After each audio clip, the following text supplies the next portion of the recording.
Hello everyone नमस्कार welcome to my channel hungry tummy by Lopa. आसंतु आज आमे बनेबा माछ आलू झोल।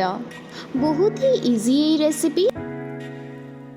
पैन टी गरम हो जाइछि मुई 3 to 4 tablespoon mustard oil add करूछि और सेथरे माछ और आलू गुडी को फ्राई करि दउछि।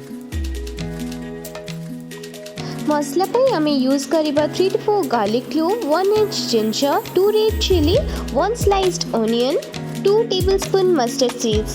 मसला टिको आमे अल्प टाइम पई कसिबा। सेथिरे 1/4 टेबलस्पून हल्दी, 1/4 tablespoon red chilli powder mix करि नेबा।